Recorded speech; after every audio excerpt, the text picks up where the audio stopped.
Bismillahirrahmanirrahim. Assalamualaikum warahmatullahi wabarakatuh.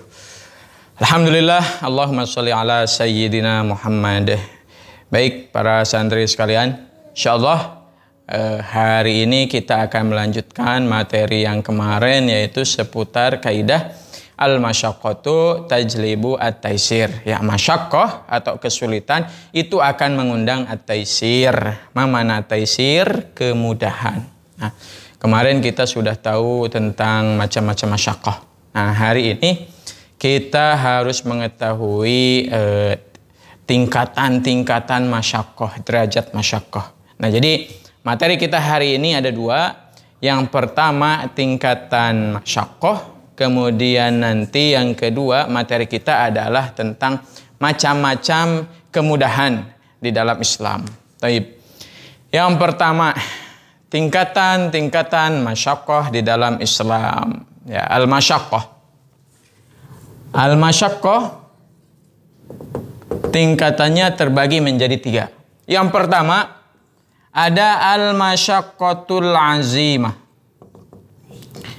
Al-masyaqqatul azimah. Artinya apa? Artinya masyaqqah yang besar. Masyaqqah yang azim. Azim itu besar.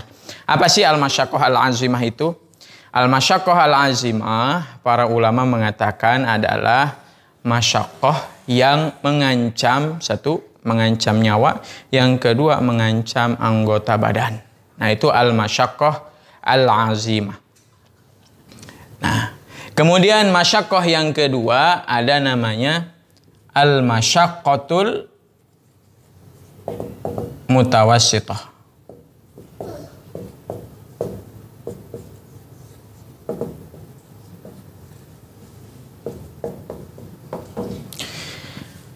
Al-masyaqqah al-mutawassithah adalah masyaqqah pertengahan. Nah, ini yang akan kita kaji dalam kaidah fikih, yaitu al-masyaqqah al-mutawassithah.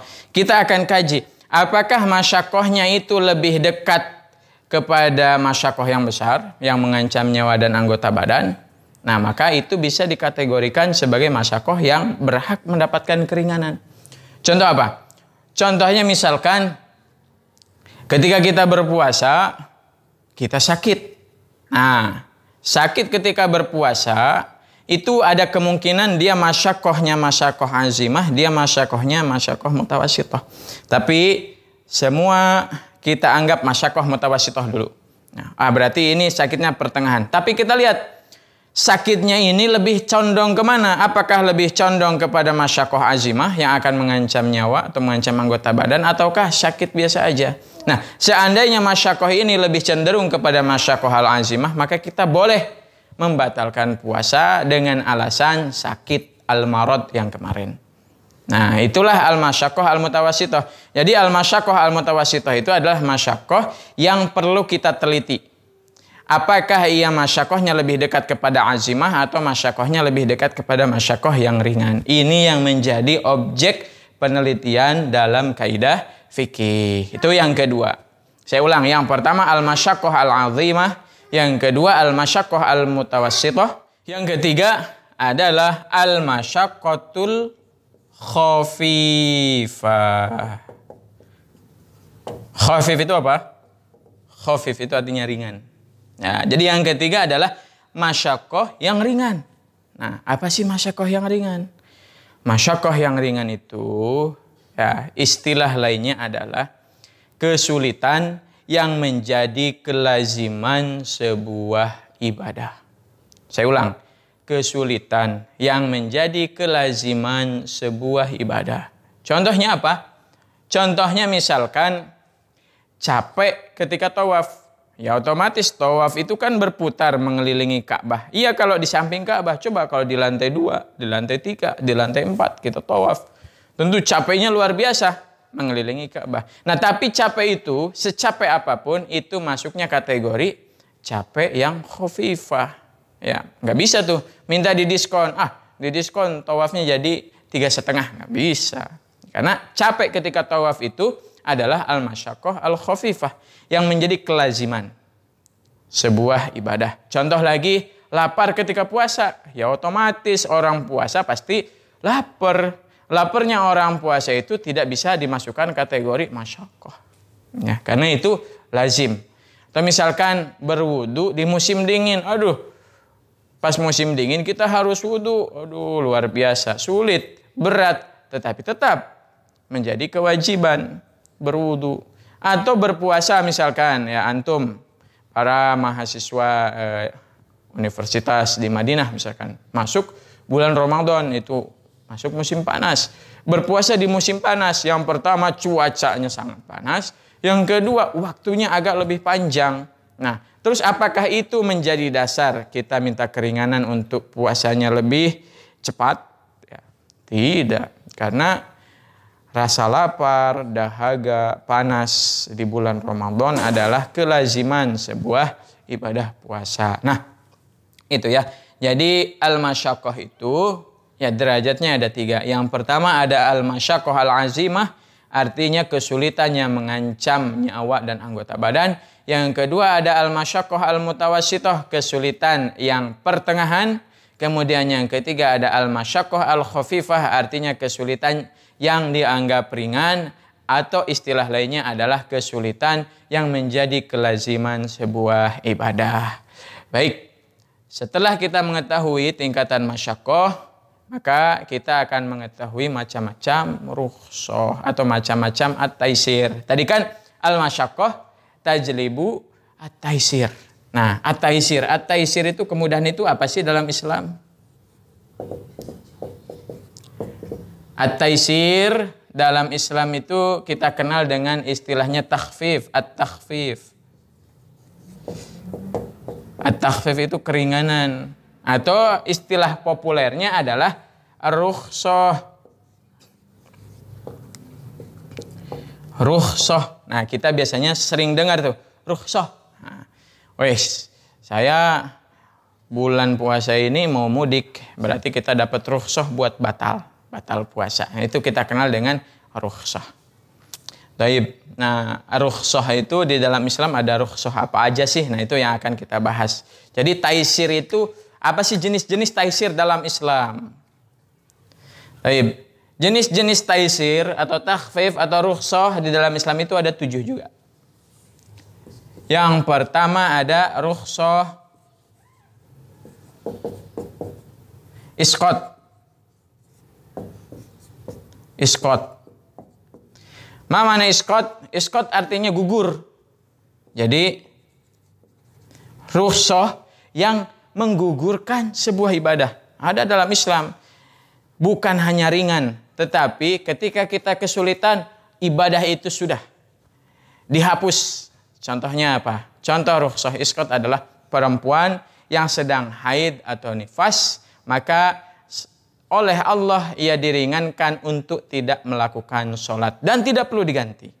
Nah, itu contoh dari rukhsah isqat, pengguguran kewajiban sholat bagi perempuan yang sedang haid dan nifas. Kemudian yang kedua, setelah rukhsah isqat, yang kedua adalah rukhsah tanqis. Tanqis. Mana rukhsah tanqis? Tanqis artinya pengurangan. Jadi yang asalnya 10 dikurangi jadi 5. Nah, itu tanqis maksudnya. Yang asalnya 4 dikurangi jadi 2. Apa contohnya rukhsah tanqis? Contoh rukhsah tanqis diantaranya adalah pengurangan sholat, jumlah rakaat sholat ketika dikosor. Jadi yang harusnya sholat zuhur 4 rakaat, setelah dikosor jadi tinggal 2 rakaat. Itu adalah rukhsah tanqis. Yang ketiga, rukhsah ibdal. Ibdal. Mana ibdal? Dari badal. Badal itu apa? Pengganti. Jadi ada salah satu jenis rukhsah itu ya diganti. Contohnya seperti apa? Yang diganti ya contohnya seperti ketika kita tidak mampu berwudu dengan air, boleh ganti dengan debu atau tanah, tayamum. Nah, itu ibdal, diganti. Nah, kemudian yang keempat ada rukhsah takdim. Apa makna takdim? Takdim itu dimajukan. Jadi ada dalam salah satu bentuk rukhsah itu memajukan sebuah ibadah. Contohnya apa? Ya seperti jama' takdim. Nah, atau contoh lainnya seperti kita boleh melaksanakan zakat fitrah sebelum bulan Ramadan berakhir. Misalkan dari tanggal 2 Ramadan, 3 Ramadan itu sudah diperbolehkan. Atau bahkan ulama ada yang mengatakan boleh mengeluarkan zakat sebelum datang haul atau sebelum lengkap 1 tahun. Nah itu rukhsah takdim. Yang kelima rukhsah takhir.